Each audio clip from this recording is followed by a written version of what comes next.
Саламатсыздарбы? Эфирде кайрадан Маанилүү маек. Бүгүн бизде конокто Кыргыз Республикасынын куралдуу күчтөрүнүн генералдык штабынын жетекчиси Райымберди Дүйшөнбиев. Эфирден алыстабаңыздар.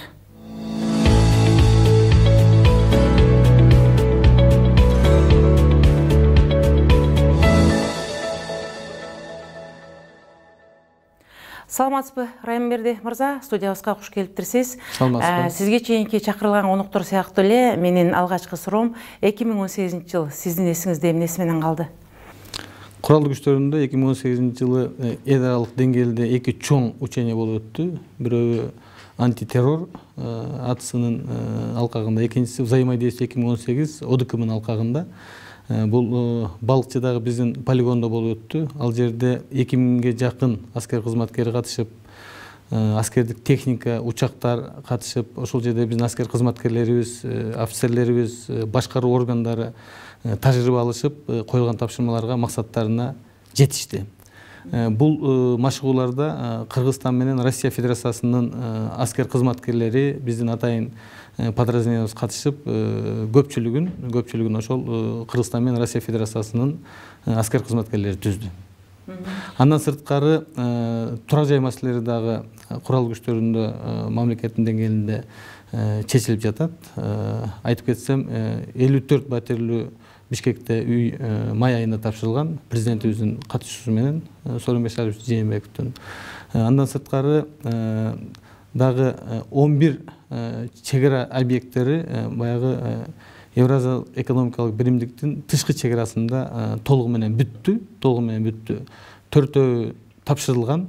Азыр жетөөдө толугу менен бүткөн. Азыр жетөөндагы бекитилген тартипте ошол чек арачыларга өткөрүп беребиз. Бул комплекстер, ал жерде чек ара заставалары ошол кыргыз-тажик, кыргыз-өзбек, кыргыз-кытай участкасында жайгашкан, курулган бардык шарттары менен. Ал жерде бүгүнкү талапка жооп берген заманбап техникалар, заманбап бүгүнкү ошол солдаттардын машыгуу жерлери, андан сырткары бардык эмелектер менен керектүү дагы инвентарь менен камсыздалган. Ошол сиз жогоруда айтып кеткен жанагы ученияда эгерде ошондой нерселер биздин эл аралык деңгээлде болуп калса, мисалы үчүн кошуна казак мамлекети менен же өзбек мамлекети менен болуп калса, биздин аскердин деңгээли төмөн деген ойлор көп айтылат. Биз өзүбүз ачык көрүп билбегенден кийин бул боюнча сиздин жеке пикириңиз кандай? Жок, биздин аскер кызматкерлердин деңгээли төмөн деген бул туура эмес. Ушул машыгууларды айтып кетсем, мен эки машыгууда эл аралык байкоочулар да келген ал жерге. Жогоруда айткандай, ОДКБнын курамына кирген өлкөлөрдүн коргоо министрликтеринин өкүлдөрү келген, чоң жетекчилери.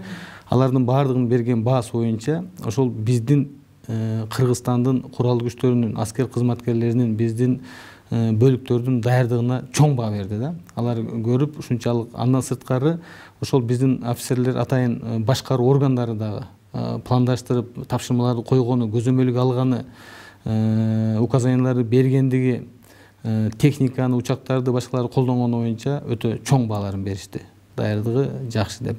Бул мындай машыгууларды биз ар дайым өткөрүшүбүз керек. Эмне дегенде, мына бардыгыбызга белгилүү дүйнөдө кандай абал болуп атат, Сирияны алып келсек, Афганистандын түндүгүндө дагы биздин коңшулаш Тажикстан менен болгон чек арада дагы абал жакшы эмес. Биз ошондуктан ушундай машыгууларды өткөрүп, андан сырткары кыргыз-тажик, кыргыз-өзбек ошол багыттагы участкаларда жайы менен май айынан баштап, пограничный перевалдар ачылгандан баштап, мамлекеттик чек ара кызматы менен бирдикте кургактагы аскерлердин, улуттук гвардиянын атайын аскер топтору, ошол жакта баягы разведно-поисковый действие деп коебуз, ошондой комплекстүү мероприятияларды ошол багытта өткөрдү. Булар жайы менен ошол жакта болуп, азыр кеч күздө аларды кайра пограничный перевалдар жабылгандан кийин биз кайра ылдыйга аскер бөлүктөрдү алып келдик.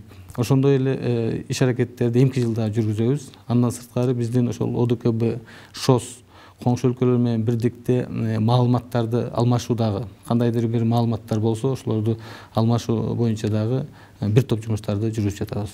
Мына өзүңүзгө белгилүү болгондой, жакында Сириядагы согуш токтоду десек да болот. Бүгүнкү күндө ал жер тазаланып, элдер бир бейпил жашоого аракеттерин көрүп, бузулган үйлөрдү кайра куруп жатат деген маалыматтарды берип жатышат. Мунун негизинде ушул бардыгы программа менен кетип жатат. Сирияда согуш бүткөндөн кийин акырындап ушул Орто Азия чөлкө менен жылышы мүмкүн деген сөздөр айтылды эле. Бул жагымсыз кабар силерде барбы же жокпу? Биз бардык бүгүнкү жаңы коркунучтарга, чакырыктарга даяр болушубуз керек. Бизге белгилүү, муну бардыгы билет, маалыматтар бар. Ошо Сирияга тилекке каршы биздин Кыргызстандын жарандары да ал жака чыгып кеткендер бар. Алар кайтып келиши мүмкүн. Ошондуктан бардык тиешелүү органдар менен комплекстүү иш-аракеттерди алып барып, чек араны бекемдеп, кошумча дагы мероприятияларды жүргүзүп, тиешелүү органдар менен биз ар дайым коркунучтарга даяр болуп, ошол коркунучтарга туруштук бергенге жумуштарды жүргүзүшүбүз керек. Дагы бир бүгүн биздин мамлекетте орчундуу суроолордун бири бул биздин көрүүчүлөрдүн ата-энелеринен дагы келип түштү эле. Биз армияга балдарыбызды солдат болгонго ишенип жибергенге көп ишеничибиз жок. Анткени акыркы жылдары өз өмүрүнө кол салуу, солдаттардын өз өмүрүнө кол салуусу күчөдү деп айтышат. Бул боюнча кандай чаралар көрүлүп жатат, же болбосо ошо болгон окуялар боюнча эмне айтып бере аласыз?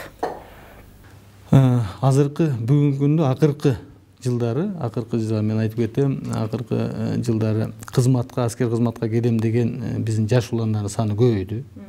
Бир орунга 3-төн 4төн жаш улан ошо аскер кызматка барам деп. Аларды биз барлык жагынан физподготовкасын текшерип, моралдык жактан текшерип, дагы башка жактан текшерип, анан кийин кабыл алып атабыз аскер кызматына.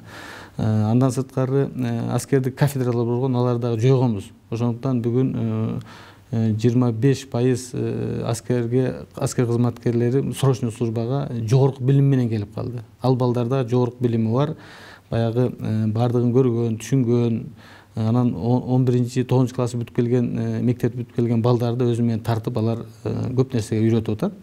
Андан сырткары биз бүгүнкү күндө баягы дедовщина деп коебуз го, ошону токтотуу максатында бир подразделенияны, бир бөлүкчөнү бир призыв менен комплектовать этип атабыз, толуктапчы.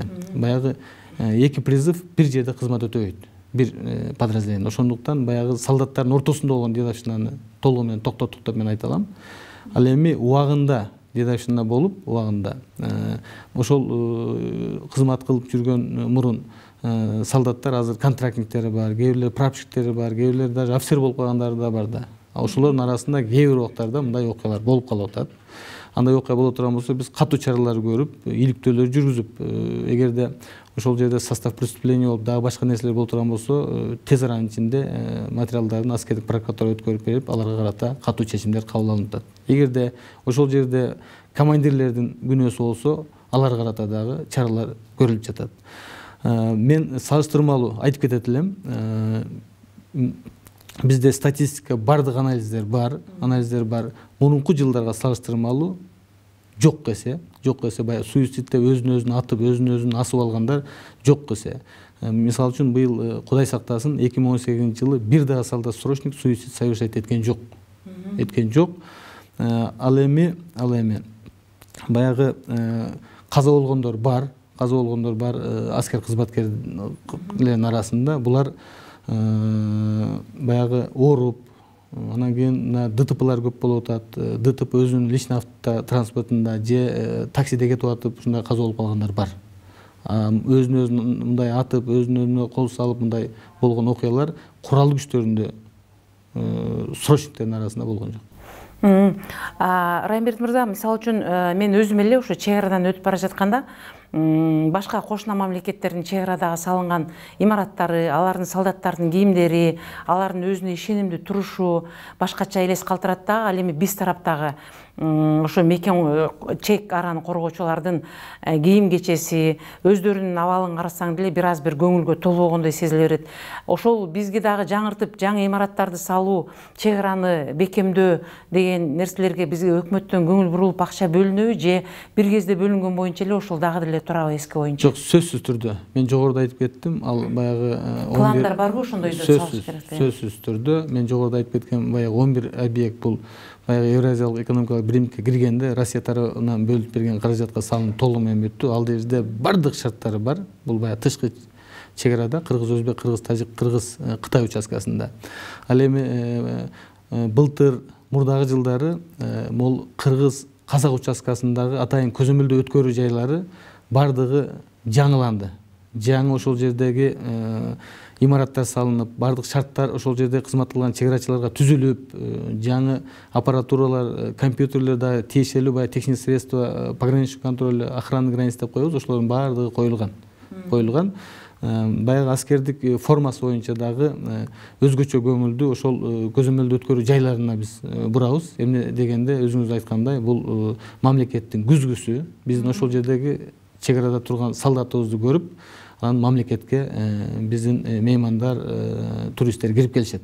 Ошондуктан ал жерге биз бул жагына дагы көңүл буруп, тиешелүү тапшырмалар коюп, алар менен сабактарды өтүп, өзүнүн ошол чек-арада кантип алып жүрөт, кандай ошол чек-арадан өткөн жарандар менен сүйлөшөт, эмне болуш керек, ошолордун баардыгы боюнча тиешелүү жумуштар жүрүп жатат. Кээ бир жерде кемчиликтер болуп калышы мүмкүн. Ал кемчиликтерге карата тиешелүү чараларды чек-ара кызматынын жетекчилиги тарабынан жумуштар жүрүп жатат. Болгон ушул ашыкча сөздөрдүн бардыгына чекит коюп кетели. Ушул эски жыл менен бардыгы унутулуп, жаңы жылда мүмкүн дагы жаңы көп жакшылыктар болот. Дагы бир ушул бир жагымсыз нерсе бар, коомчулукта айтылган. Биздин солдаттарга, чек-арадагы солдаттарыбызга Америка Кошмо Штатынын солдаттарынын эски кийимдери жөнөтүлөт, алар ошолорду кийет деген сөздөр айтылат. Мунун чындыгы барбы же жокпу? Бул туура эмес маалымат. Буну атайын тараткан. Бүгүнкү күндө биздин армиябызда генералдан баштап акыркы солдатка чейин аскердик кийимибиз, формабыз бирдей. Бир дагы өзүнүн ошо званиясы башкасы менен айырмаланып турат. Өзүнүн баягы түсү, атайын бул президенттин указынын негизинде бул форма киргизилет. Ошондуктан бул туура эмес маалымат. Мен айтып кетет элем, мурунку жылдарга салыштырмалуу азыр бирдей форма болуп, өзүбүздүн атайын коргоо иштери боюнча комитетинин аскердик ательеси бар. Ошол жерде бардык армияда кызмат өтөгөн аскер кызматкерлерге ошол жерде тигилип берилет. Бардыгы мына биздин мен кийип турган форма дагы ошо өзүбүздө тигилген. Ал жерде повседневный форма, парадный формабыз бар, полевой форма деп коет. Анын бардыгын ошол өзүбүздө тигип жатат. Сөзүңүз туура, анткени биз бирөөлөрдүн эски кийимин кийсек туура эмес болуп калат го. Анткени бүгүнкү күндө Россияда, СНГда толук эле кыргыздар өз колдору менен тиккен, биздин жарандар тиккен кийимдерди кийип жатып, анан кийин бул сөздүн калп экени жакшы айтылып кетти. Сөзүбүздүн аягында Райымберди мырза, биз мына бүт келген конокторубуздун баарына эле берип жаткан өзүңүздүн жеке үй бүлөңүз жөнүндө айтып кетсеңиз, анткени сиз деген ушундай куралдуу күчтү башкарып тургандан кийин сиздин үй бүлөңүздө баары жакшы болсо, коломтоңуз ар дайым жылуу болсо, сиздин көңүлүңүз ток болсо, биз дагы бейпил уктап, эл дагы ишенимдүү болот деп ойлойбуз. Ошол жөнүндө азын алак маалымат берип кетсеңиз. Мен өзүм 1974 жылы Нокен районунун Бүргөндү айылында төрөлгөм. Менин келинчегим Майлы суу шаарынан болот. 1978 жылкы. Биздин 3 уулубуз бар. Чоң уулум 2-курста Бишкек шаарында университетте окуйт. Экинчи уулум Кудай буйруса 2019 жылы 11 классты бүтөт. Үчүнчү уулум азыр 4 жашта садикке барат. Ошо экинчи уулум офицер болом деген сиздин жолуңузду жолдоп максаты бар. Кичи уулум азыр айта элек. Кичинекей. Маегиңизге чоң рахмат. Абдан жакшы маек болду. Мындан келди биздин солдаттар, биздин чек-арачылар өздөрүнө бек ишенимдүү, биздин кыргыз эли тынч уктаса болот.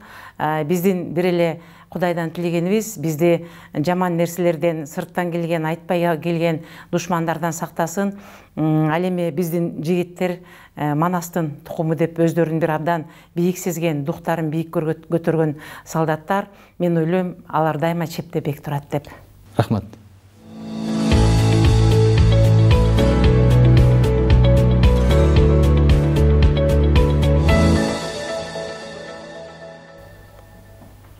Ушуну менен маегибиз соңуна чыкты. Сиздерге бүгүн Кыргыз Республикасынын куралдуу күчтөрүнүн генералдык штабынын башчысы Райымберди Дүйшөнбиев келип маек куруп берди. Берүүнү мен Үмүт Макамбетова алып бардым. Кайрадан кездешкенче саламатта болуңуздар.